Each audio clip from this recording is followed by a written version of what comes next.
S H Urdu story دیکھنے والوں کو السلام علیکم پیارے دوستوں، اگر آپ میرے چینل پر نیو ہیں تو چینل کو سبسکرائب کریں۔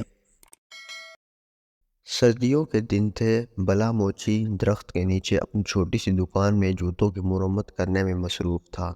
اس کی دکان بغیر چھت اور دیواروں کے ایک چھوٹے سے درخت کے نیچے گاؤں کے بالکل بیچوں بیچ ایک صاف ستھرے میدان میں تھی، اور اس دکان کا کل اثاثہ لکڑی کا ایک صندوق تھا۔ جب بلا کام ختم کر گھر آتا تو اپنی ساری چیزیں صندوق میں بند کر کے گھر لے آتا، اور یوں دکان بند ہو جاتی۔ دوپہر کا وقت ہو گیا تھا اور سر پر سورج بھی چمک رہا تھا۔ بلا مگر پھر بھی سردی محسوس کر رہا تھا۔ اس کی اون کی بنی ہوئی پرانی شال بھی اپنے جسم کے گرد لپیٹ رکھا تھا۔ اس کے باوجود اس کے ہاتھ پاؤں سردی سے ٹھنڈے ہو رہے تھے، اور گاؤں کا واحد موچی تھا۔ گاؤں کے سب لوگ اسے اپنے پھٹے پرانے جوتے مرمت کے لیے ہی دیتے تھے، اس لیے اس کو فارغ بیٹھنے کی ذرا بھی فرصت نہ ملتی، اور وہ صبح شام تک اپنے کام میں ہی لگا رہتا۔ بلا تھا تو غریب، مگر اس میں لالچ نام کا کوئی چیز نہ تھی۔ اسے علم تھا کہ گاؤں کے لوگوں کی آمدنی زیادہ نہیں تھی، وہ بہت مشکل سے اپنی زندگی بسر کر رہے ہیں۔ بلا گاؤں کے دوسرے لوگوں کی طرح ان پر زیادہ پیسے نہیں لیتا تھا، اور ان کو غربت کا احساس تھا، اس لیے وہ ان سے جوتوں کی مرمت کے زیادہ پیسے نہیں لیتا تھا۔ ایسا ہی نہیں تھا کہ ان کی جوتوں کی مرمت کے بدلے رقم ہی ملتی، گاؤں کے کچھ لوگوں اس خدمت میں بھی دے دیتا تھا۔ اسے انڈے، مرغی، گندم، سبزیاں اور گڑ وغیرہ بھی دے دیتا تھا۔ ایک دفعہ اس نے گاؤں کے ایک آدمی کے 2 بچوں کے نئے جوتے بنائے، تو اس آدمی نے ان جوتوں کے بدلے اسے ایک بکری دی۔ اس بکری کی وجہ سے بالے اور ان کے گھر والوں کے دودھ میں آسانی ہو گئی۔ وہ اپنی بیوی اور 2 بیٹیوں کے ساتھ گاؤں میں رہتا تھا۔ گھر چلانے کے لیے اسے سخت محنت کرنی پڑتی تھی۔ اس کی بیوی ایک بہت اچھی نیک دل اور محنتی عورت تھی۔ وہ جوتوں میں کام کرنے والا چمڑا، رنگ برنگے بالے کا ہاتھ بڑھاتی تھی، اور اس کے ساتھ ساتھ وہ گاؤں کے زمیندار کے کھیتوں میں کام بھی کرتی تھی، جس سے ان کا گھر چل سکے۔ دونوں کی جدوجہد کے نتیجے میں گھر کی گاڑی چلتی تھی۔ اس کی دونوں بیٹیاں اچھی تھیں۔ وہ ابھی چھوٹی تھی کہ گاؤں کے کچے مدرسے میں ان کا داخلہ کرا دیا۔ دونوں میاں بیوی کو ان سے کوئی کام نہیں کرواتے تھے۔ بلا اسے کہتا تھا کہ بس تم پڑھتی رہو۔ اس کے باوجود دونوں لڑکیاں گھر کے مختلف چھوٹے موٹے کام تو کر لیتی تھیں، جس کی وجہ سے بلا کی بیوی کو بڑی آسانی ہو جاتی تھی۔ بلا کے گھر میں ایک مدت سے مرمت نہیں ہوئی تھی۔ اس کے گھر میں تینوں کمرے تھے۔ اس کی چھت بانسوں کی تھی، جو بارشوں میں پانی ٹپکتا تھا۔ بلا یہ سوچ کر پریشان ہو جاتا کہ اگر سردیوں میں بارشیں شروع ہو گئی تو میں کیا کروں گا۔ اس نے پیسے جمع کرنا شروع کر دیے تاکہ بارشوں کے لیے ہونے سے پہلے ہی گھر کی چھت مرمت کروائی جائے، مگر ابھی اس کے پاس بہت تھوڑے پیسے ہی جمع ہوئے تھے۔ وہ اس مقصد کے لیے اب سورج غروب ہونے تک کام میں لگا رہتا تھا، تاکہ کچھ زیادہ رقم ہو جائے جب چھتوں کی مرمت میں کام آ سکے۔ تھوڑی دیر ہی گزری تھی کہ اس کی بیوی اس کے لیے کھانا لے کر آ گئی۔ وہ اپنے ساتھ ٹپن میں ایک ڈبہ بھی لائی تھی، جس میں اس نے لکڑیوں سے جلا کر رکھی تھی۔ بلا بیوی کو کھانا اور آگ کو ڈبے دیکھ کر خوش ہو گیا۔ بالا بولی، خوش رہے، تو نے تو کمال کر دیا۔ تجھے کیسے پتا کہ مجھے سردی لگ رہی ہے؟ بالی اپنی تعریف سن کر شرما گئی۔ خوش ہو کر بڑے پیار سے بولا، بالے، جیسی سردی یہاں ہے ویسی سردی گھر پر بھی ہے۔ میں نے یہ سوچا ہے کہ سردیوں میں کام کر رہا ہوں، اس لیے میں ڈبے آگ جلا کر لے آئی ہوں۔ یہ کہہ کر اس کی بیوی نے کھانا کھول دیا اور اس کے سامنے رکھ دیا۔ بالا تو کھانا کھایا اور بچیوں نے کھانا کھایا۔ دونوں بچیاں مدرسے سے واپس آنے والی ہیں، انہیں بھی کھانا دینا ہوگا۔ بالے نے کہا، ٹھیک ہے، تم جاؤ، مگر بالی یہ سن کر میری خاطر بہت تکلیف اٹھاتی تھی۔ مجھے یہ تو اس کا احساس ہوا یہ تو تجھے کوئی سکھ نہیں دے گا، بس تو دیکھتی رہ، جیسے ہی گھر کی چھتوں کی مرمت ہو جائے گی میں کچھ پیسے جمع کروں گا اور تیرے لیے سونے کی بالیاں بنواؤں گا۔ اس کی بیوی بالی تو ہمیشہ کے لیے صبح شام کا کام کرتا رہے۔ اللہ کا شکر ہے کہ میں بہت سکھ میں ہوں، ہماری بیٹیاں پڑھ رہی ہیں، مجھے نہ بالیاں چاہیے نہ کڑے، اب تو اوڑھنے والی پہننے کی باری بچیوں کی ہے۔ بلا سر ہلا کر جگ کے پانی سے ہاتھ دھونے لگا اور پھر کھانے میں مصروف ہو گیا۔ اس کی بیوی اٹھ کر گھر چلی گئی۔ بلا جلدی سے کھانے سے فارغ ہوا اور دوبارہ کام میں لگ گیا۔ زیادہ دیر نہ گزری تھی کہ اس کے دور سے ایک بہادر آتا دکھائی دیا۔ بلا کے قریب ایک گھر میں رہتا تھا اور اینٹوں کے ایک بٹے پر مزدوری کرتا تھا۔ اس کے ہاتھ میں ایک تھیلا تھا۔ قریب آ کر اس نے وہ تھیلا بالے کے لکڑیوں کے صندوق کے اوپر رکھ دیا اور خود زمین پر آ بیٹھا۔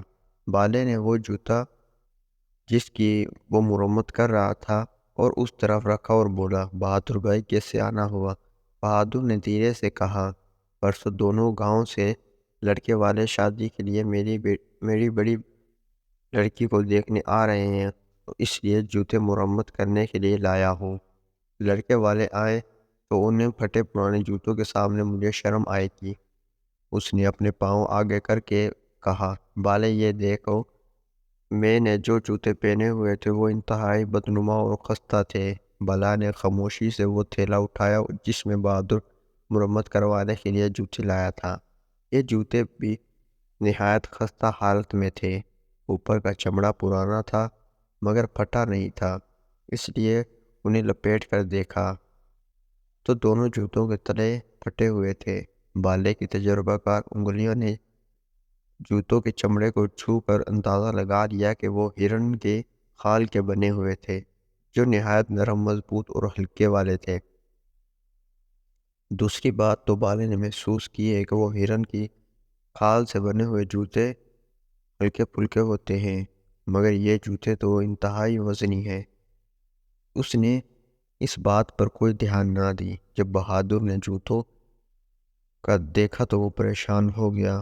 اس کو یہ ڈر لگ رہا تھا کہ اتنے خراب جوتے دیکھ کر بالا مرمت سے انکار کر دے گا، اس لیے وہ بڑی لہجت سے بولا، بالے بھائی جوتے بہت پرانے ہیں، آپ کو میں نے گھر میں پرانے سامان سے نکلے ہیں۔ یہ جوتے میرے دادا کے ہیں اور کئی زمانے میں بہت اچھی حالت میں تھے۔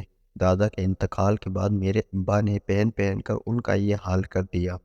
اگر بیٹی کی بات پکی ہونے کی تقریب نہ ہوتی تو میں کبھی بھی اپنے پٹے پرانے جوتے لے کر تمہارے پاس نہ آتا، بس یہ سمجھ لو عزت کا معاملہ ہے۔ بلا کی بات سن کر رنجیدہ ہو گیا۔ اس نے کہا، یہ جوتے ہرن کی کھال کے بنے ہوئے ہیں اور ہرن کی کھال کے جوتے بہت قیمتی ہوتے ہیں، تمہارے دادا تو کافی پیسوں والے ہوں گے۔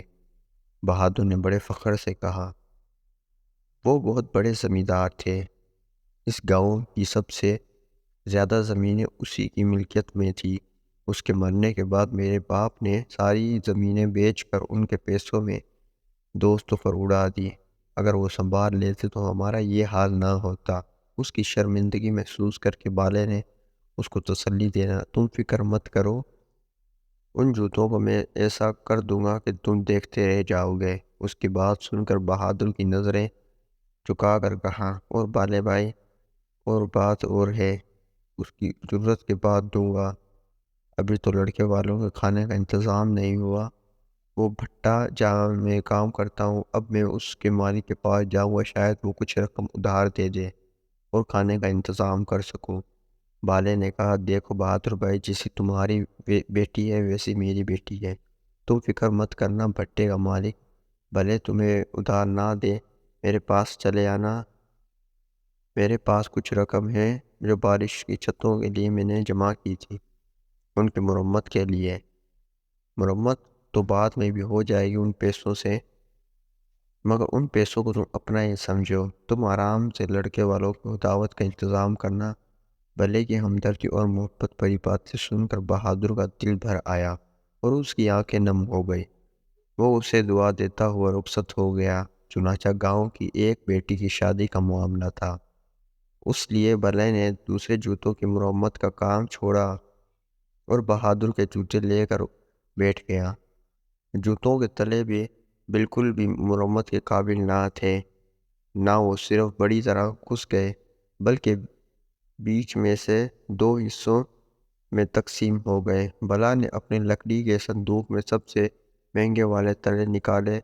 یہ تلے وہ گاؤں کے امیر زمیندار کے جوتوں میں لگاتا تھا، اس لیے بعد میں وہ کام میں لگ جاتے تھے۔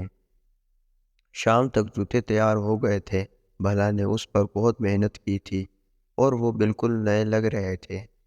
اس نے اپنی ساری چیزیں لکڑی کے صندوق میں بند کر ان کے رکھ دی اور بہادر کے جوتوں کو تھیلا اٹھا کر گھر کی طرف روانہ ہو گیا۔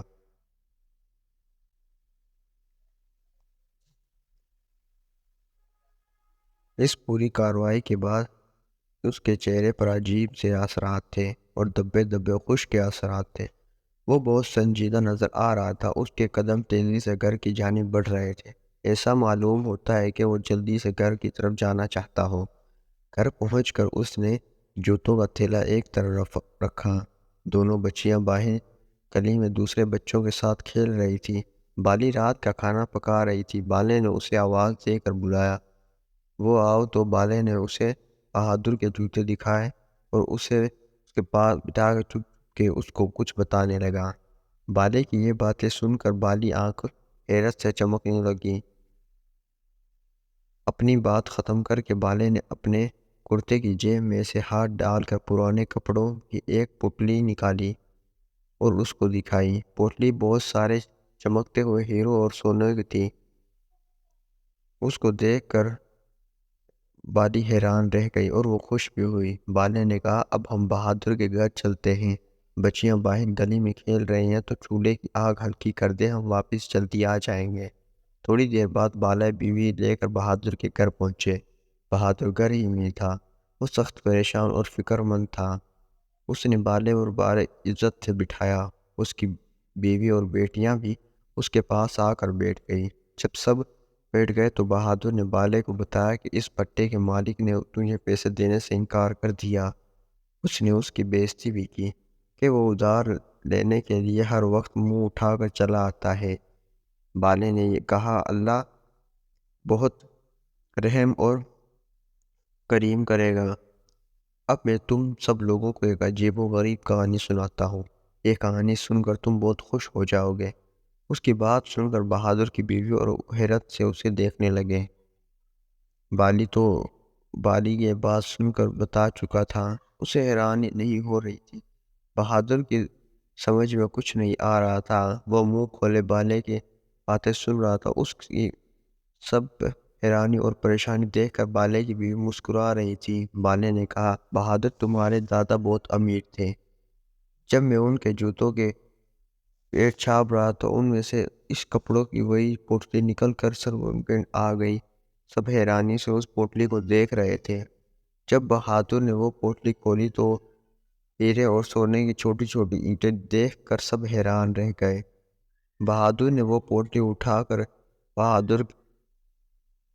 بہادر کے حوالے کر دی۔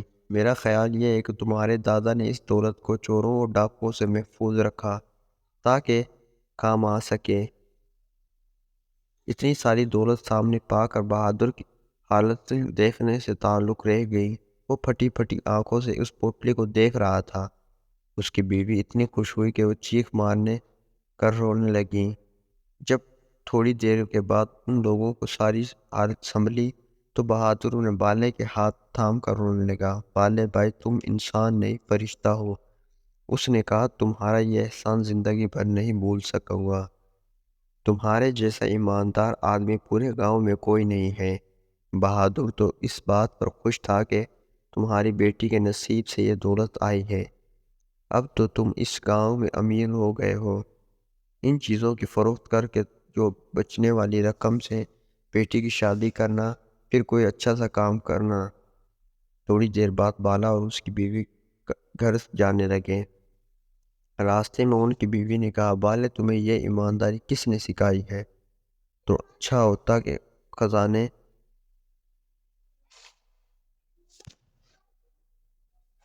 تو چاہتا تو اس قیمتی خزانے کو چھپا بھی سکتا تھا، کسی کو کیا پتہ چلتا، ان کو بیچ کر تو گھروں کی چھت بھی ٹھیک کروا سکتا تھا، میرے لیے سونے کے زیورات بھی بنا سکتا تھا، ہم اپنی بچیوں کو گاؤں کے نہیں بلکہ پڑوس کے قصبے میں اسکول میں داخل بھی کروا سکتے تھے۔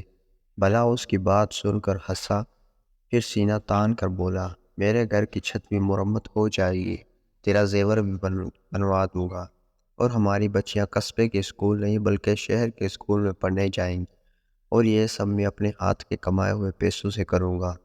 جس کی بات سن کر اس کی بیوی کھل اٹھی اور بولا، میں اور ہماری بچیاں دونوں بہت خوش نصیب ہیں، مجھے اتنا اچھا شوہر ملا اور بچیوں کو اتنا اچھا باپ۔